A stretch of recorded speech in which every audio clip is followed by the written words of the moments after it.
नमस्कार दोस्तों, मैं धर्मेंद्र समाचार भूमि से आपका एक बार फिर से स्वागत करता हूं। राहुल गांधी ने इंडिया गठबंधन के कार्यकर्ताओं का धन्यवाद किया है। कैंपेनिंग ख़त्म हो चुकी है कल और उन्होंने उनका धन्यवाद किया है। उन्होंने कहा है कि ये बब्बर शेर हैं जो मेरे, इनका मैं दिल से धन्यवाद करता हूं। उन्होंने अपने कार्यकर्ताओं को बब्बर शेर बताया है। और वहीं दूसरी तरफ, जैसा कि सर्वविदित है कि नरेंद्र मोदी जी जब भी लोकसभा के चुनाव होते हैं तो लोकसभा के चुनाव ख़त्म जब भी होते हैं तो वो कहीं ना कहीं, कभी केदारनाथ या कभी कहीं ना कहीं किसी गुफा में, तो वो कहीं ना कहीं ध्यान के लिए चले जाते हैं। तो जैसा कि ठीक सर्वविदित है, उसी के अकॉर्डिंग वो इस बार भी कन्याकुमारी, विवेकानंद जो वो बना हुआ है वहाँ एक टापू पर, वहाँ वो मेडिटेशन के लिए जा चुके हैं। वो मेडिटेशन में लीन है।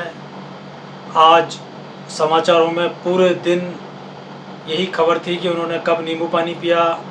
आज वो सिर्फ नींबू पानी पर हैं, मौन व्रत पर हैं। आज की जो सबसे बड़ी खबर थी, जो जिन्हें कह सकते हैं हम गोदी मीडिया, उनके लिए सबसे बड़ी खबर यही थी कि आज नरेंद्र मोदी जी मेडिटेशन पे हैं। और जैसा कि आप जानते ही हैं कि वो कैमरा टीम उनकी पहले से ही पूरी तैयारी करके रखती है। एक डेमो वर्ज़न पहले से ही कर दिया जाता है, देख लिया जाता है कि इस एंगल से वो उनको लिया जाएंगे कैमरे के थ्रू। लाइटें यहाँ लगानी हैं, लाइटों के एंगल सेट कर दिए जाते हैं, पहले से ही जाके ये सब चीज़ें सेट कर दी जाती हैं। और सारा का सारा जो ध्यान होता है वो उनका कैमरों के सामने होता है। कम से कम 9 से 10 एंगल तो बताए गए हैं कि 9 से 10 कैमरे ने उनको फोकस करा है। अब ये बात समझ में नहीं आती है कि 9-10 कैमरे जहाँ लगे होंगे तो उन कैमरों को चलाने के लिए उनके पीछे आदमी भी होंगे। ऐसा तो है नहीं कि वो कैमरे अपने आप ही चल रहे होंगे।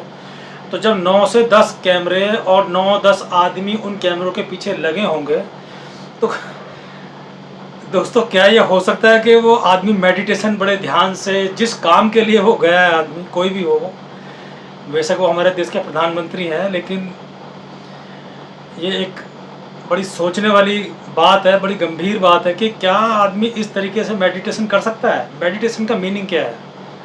मेडिटेशन का मीनिंग होता है कि एक एकांत जगह, एकांतवास। कैमरे तो क्या, एक हाथ की जगह दूसरे हाथ को भी पता ना चले कि मैं क्या कर रहा हूँ, वो होता है मेडिटेशन।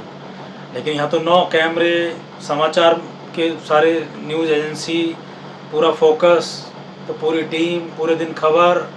तो ये इस तरीके से जो है मेडिटेशन जो है वो नरेंद्र मोदी जी का किया जाता है, चलता है उनका। ये उनका पहले से ही एक तरीका रहा है। इस तरह के आपने और भी पहले बहुत से वीडियो देखे होंगे। वो केदारनाथ में भी जब उन्होंने मेडिटेशन करा था तो वहाँ भी कैमरामैन था, वहाँ भी उनके वीडियो निकल कर आए थे। क्योंकि जब कैमरा नहीं होगा तो वो फ़ोटो सामने कैसे आए, वीडियो सामने कैसे आती हैं। तो इसका मतलब सीधी सी बात है कि वहाँ वीडियो मैन है और कैमरामैन वहाँ मौजूद है, तभी वीडियो और कैमरा फ़ोटो निकल के आते हैं वहाँ के। तो ये तो रही बात नरेंद्र मोदी जी की। दूसरी तरफ राहुल गांधी ने कहा है कि 4 जून को नरेंद्र मोदी जी की सरकार, यानी बीजेपी की जो सरकार है, वो वापसी नहीं कर रही है।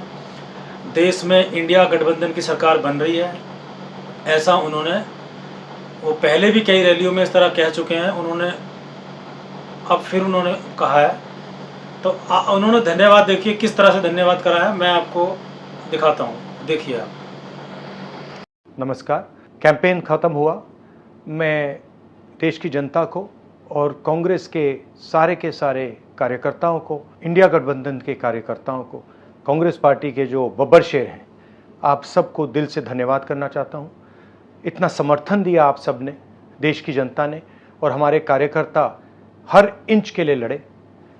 इलेक्शन संविधान को बचाने का है, हिंदुस्तान के संस्थाओं को, इंस्टीट्यूशंस को बचाने का है, और हमने नैरेटिव को कंट्रोल किया और एक नया विजन हिंदुस्तान के लिए हमने सामने रखा।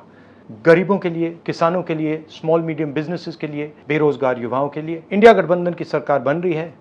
इंटेलेक्चुअल्स ने, थॉट लीडर्स ने प्रधानमंत्री को कहा था कि मेरे साथ डिबेट करें, मगर वो डिबेट नहीं कर पाए, और अब तो डिबेट पॉसिबल है ही नहीं क्योंकि वो मौन व्रत पे चले गए हैं। पोलिंग डे आ रहा है और मैं इंडिया गठबंधन के सारे बब्बर शेर कार्यकर्ताओं से कहना चाहता हूं, लास्ट मिनट तक आप पोलिंग बूथ पे रहिए, लास्ट मिनट तक आपकी आंख पोलिंग बूथ पर, ईवीएम मशीन पर होनी चाहिए।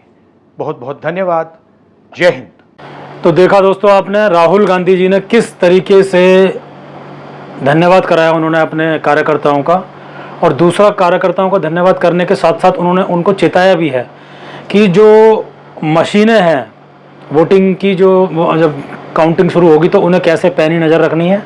पोलिंग जो जहाँ पर काउंटिंग होगी उन मशीनों पे और पोलिंग बूथ पे अभी एक चरण का जो चुनाव है दोस्तों वो बचा हुआ है। 1 तारीख को चुनाव है जिसमें कि बंगाल और पंजाब, हिमाचल कई राज्य हैं जो अभी बचे हुए हैं। तो उन्होंने साथ ही साथ, आपको मालूम होगा कि अभी कुछ दिन पहले राहुल गांधी जी और 2 जजों ने, एक पत्रकार ने कहा था कि इनकी डिबेट कराइए। डिबेट के बारे में आप जानते होंगे दोस्तों कि अमेरिका वगैरह में जब चुनाव होता है तो उससे पहले जो कैंडिडेट खड़े होते हैं तो उनकी डिबेट होती है आपस में। वो विज़न क्लियर करते हैं कि उनका विज़न क्या है, देश की जनता को अपना विज़न क्लियर करते हैं। तो इसी को लेके राहुल गांधी को पूछा गया था ये सवाल एक कॉन्फ्रेंस में, तो उन्होंने कहा था कि मैं एक्सेप्ट करता हूँ कि मैं डिबेट के लिए तैयार हूँ, लेकिन उन्होंने साथ में कहा था कि प्रधानमंत्री मुझसे डिबेट नहीं करेंगे। अब ये उन्होंने किस बेस पे कहा था ये तो ठीक है, ये एक अलग बात है, लेकिन राहुल गांधी ने बाकायदा मेंबर ऑफ पार्लियामेंट होने की हैसियत से एक लेटर भी इशू करा था कि मैं प्रधानमंत्री जी से डिबेट करने के लिए तैयार हूँ, वो जब चाहें मेरे से डिबेट कर सकते हैं। लेकिन जैसा कि अभी उन्होंने कहा कि अब तो डिबेट पॉसिबल है नहीं, क्योंकि अब तो वो मौन व्रत पे जा चुके हैं और ध्यान में जा चुके हैं, तो अब तो पॉसिबल है नहीं। और डिबेट वैसे भी पहले होनी थी, अब लास्ट चरण का चुनाव एक बचा है, उसकी कैंपेनिंग खत्म होते ही नरेंद्र मोदी जी ध्यान के लिए चले गए, मेडिटेशन के लिए चले गए कन्याकुमारी, और तो डिबेट तो पॉसिबल है नहीं दोस्तों। तो इस बारे में दोस्तों आप क्या समझते हैं, क्या सोचते हैं? मेरे चैनल को दोस्तों आप सब्सक्राइब करें, शेयर करें और लाइक करें। धन्यवाद दोस्तों।